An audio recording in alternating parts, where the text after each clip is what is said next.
All right, we're going to talk about sag. It's a big problem. A lot of people don't understand it. It's really simple. There's only three things you got to remember. That's rider, static, and on the stand. So fully extended. So you only have to worry about that. Anyway, we're going to show you how to do that. Most important is always have either a good sag scale or a tape measure.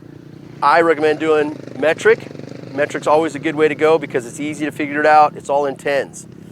General rule of thumb is going to be 1/3 of the travel is what your rider sag should be. That's not always the case. Some new bikes, people want to run lower rider sag, and that's okay. But the general rule would always be 1/3 front and rear. So a lot of people don't check the front. It's important to check that as well to know exactly how much travel you're using. So anyway, the main thing, first thing you want to do is you always want to make sure you have an extended length. And this scale is easily adjusted. So we can set it somewhere on the bike, usually through the axle in a straight line. And we'll put it to a point on the fender or on the side panel so we know where we can get a 0 out of it, right? So now that I've zeroed it, we're going to have Tim come over and we're going to set it on the ground and we're going to see what the measurement is and subtract the difference between extended and compressed. Go ahead, Tim. Just pull it off the stand.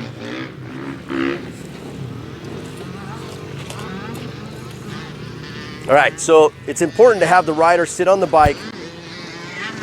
Most of the time, it's good to always have them with the gear on. If not, I usually go about 5 millimeters more of preload just to make sure that we get the right rider sag with gear.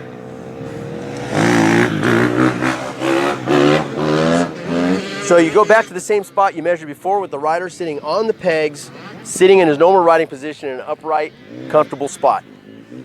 So right now we're sitting at about 105, somewhere around there.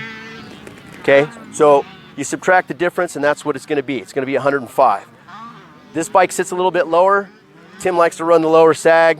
I think we should get away from that, but he's got a lowering link on here too, so it's going to set the whole bike lower. All right, so hop off, Tim. So the other measurement you got to watch for is called static sag or free sag, just depends on who you're talking to.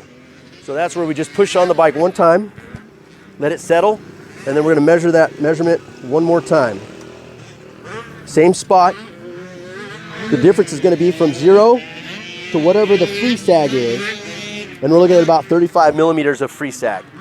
That's a little bit on the high side or low side for free sag. The problem is you want to make sure that your free sag is not too much and not too little. So the idea of that is that you have spring that's in control and not completely sagged out to where all of a sudden when the suspension unloads, you have no spring preload, nothing pushing on the suspension for the next time you bottom out. So it's really important, and that helps you to figure out whether the spring's too soft or too stiff for you. If it's too stiff, you've had to unload the preload, which makes the rider sag or free sag even more, which is going to really show you that the spring is too heavy for that particular rider at that time. So the opposite would be the opposite. Obviously, if you're too heavy and the spring's too light and you crank the preload too much, then the spring is going to be topping out, then you won't have any static sag and you'll have closer to 0.